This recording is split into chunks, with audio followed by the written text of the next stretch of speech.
మెదక్ జిల్లా వెల్దుర్తి మండలం హస్తల్పూర్ గ్రామ పంచాయతీ సర్పంచ్ అభ్యర్థిగా కాంగ్రెస్ పార్టీకి చెందిన మాధవరెడ్డి సత్యేందర్రెడ్డి బరిలో ఉన్నారు. ఈ సందర్భంగా ఆయన మాట్లాడుతూ తనను సర్పంచ్గా గెలిపిస్తే గ్రామాన్ని ఎంతో అభివృద్ధి చేస్తానని హామీ ఇచ్చారు. తెలంగాణ రాష్ట్రం ఎన్నో ఉద్యమాల ఫలితంగా ఏర్పడిందని, నిరుపేదలకు ఉద్యోగాలు వస్తాయనే ఉద్దేశంతోనే ఈ రాష్ట్రం ఏర్పడిందని ఆయన గుర్తు చేశారు. తెలంగాణలో మూడోసారి జరిగిన అసెంబ్లీ ఎన్నికల్లో కాంగ్రెస్ ప్రభుత్వం అధికారంలోకి రావడంతో స్థానిక సంస్థల ఎన్నికలు నిర్వహించాలని ప్రభుత్వం నిర్ణయించింది. ఈ నేపథ్యంలో తాను సర్పంచ్ అభ్యర్థిగా నిలబడడం జరిగిందని తెలిపారు. ఈ ఎన్నికల్లో తనను సర్పంచ్ అభ్యర్థిగా గెలిపిస్తే హస్తల్పూర్ గ్రామాన్ని అన్ని విధాలా అభివృద్ధి చేస్తానని మాధవరెడ్డి సత్యేందర్రెడ్డి గ్రామ ప్రజలకు తెలియజేశారు.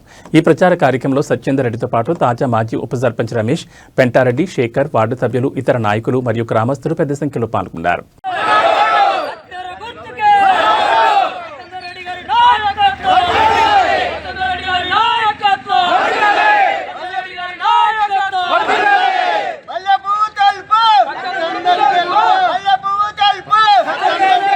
పంచాయతీలో మన సత్యేందర్రెడ్డి గారిని కత్తెర గుర్తు, మన కాంగ్రెస్ పార్టీ కత్తెర గుర్తు, మనకు వచ్చిన సింబల్ కత్తెర గుర్తు, మన పార్టీ సింబల్ వచ్చేసి చేతి గుర్తు.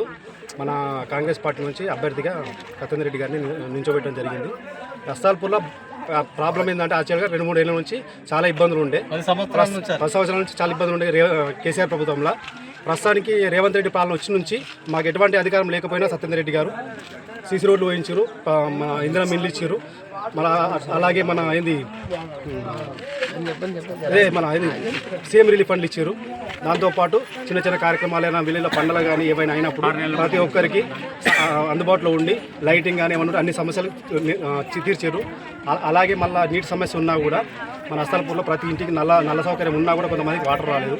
వాళ్ళందరితో సహకరించి అందరికీ ఇంటింటికి వాటర్ వచ్చేలాగా అభివృద్ధి చేసిండు. అలాగే మళ్ళీ ఇంకోటి ఏంటంటే ప్రతి ఒక్కరికి ఎవరైనా ఇంటి దగ్గర ఏమైనా ప్రమాదం జరిగినా, ఏమైనా ప్రమాదవశాత్తు ఏమైనా ప్రాబ్లమ్స్ వచ్చినా కూడా దగ్గరుండి ప్రతి ఒక్కరికి అనుకూలంగా ఉండి అందుబాటులో ఉన్నాడు.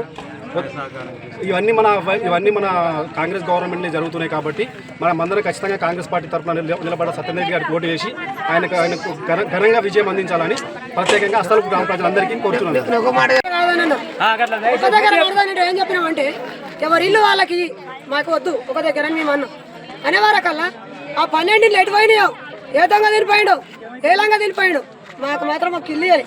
ఇప్పుడు మాత్రం రేవంత్ రెడ్డి గెలిచిన నుంచి మాకు 4 ఇల్లు గంగిద్రామాడకు వచ్చినాయి, 4 ఇల్లు ఊర్లోకి వచ్చినాయి, ఒక 12 ఇల్లు వచ్చినాయి. మేము ఎట్లా అంటే 12 ఇల్లులో 10 పైసలు రూపాయలు గుళ్ళవు.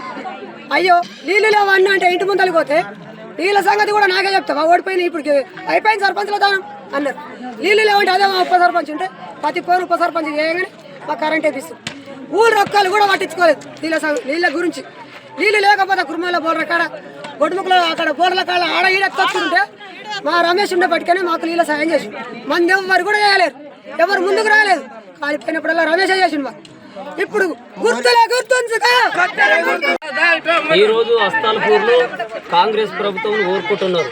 2 ఏళ్ల పాలనలో కాంగ్రెస్ రేవంత్ రెడ్డి వచ్చిన తర్వాత ఈరోజు ఇందిరమ్మ ఇండ్లు హస్తాల్పూర్ విలేజ్కి 10 ఇండ్లు తీసుకొచ్చినాం. 10 ఇండ్లు వచ్చిన తర్వాత మళ్ళీ సీసీ రోడ్లు వచ్చినాయి. సీసీ రోడ్లు 10 ఏళ్ల కాలంలో ఏవీ లేవు.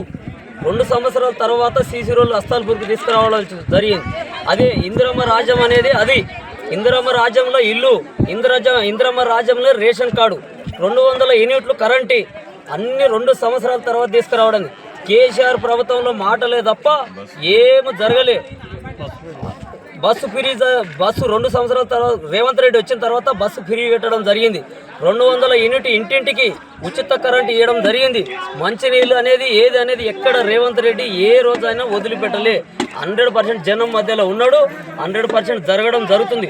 ప్రజాపాలన అంటేనే ప్రజలేంబడి ఉండడం. ఇవాళ భారీ మెజారిటీ సత్యేందర్రెడ్డి గారికి ఉత్సాహంతో ఈరోజు ప్రతి విలేజ్లో ఇవాళ జరగడం జరుగుతుంది. ఇవాళ ప్రతి విలేజ్లో 10 ఏళ్ల పాలన కాదు రేవంత్ రెడ్డి పాలన అంటేనే 10 ఏళ్ల ప్రభుత్వం కాదు, 2 ఏళ్ల పాలన ఏం జరిగిందని జనాలు అందరూ గమనిస్తున్నారు. ఇవాళ ఇంటింటికి పోయినా ఇప్పుడు జరిగేది 2 ఏళ్ల పాలన మనకి మంచి జరగాలని అందరూ కోరుకుంటున్నారు. అంత ఉత్సాహంతో అందరూ ముందుకు రావడం జరిగింది. ఇవాళ ఇంకోటి ఏంటిదంటే ప్రజాపాలన అంటేనే ప్రజలతో ఉండడం. కేసీఆర్ పామోదులు ఉన్నట్టు కాదు, రేవంత్ రెడ్డి ప్రజలలో ఉండడమే ఇది.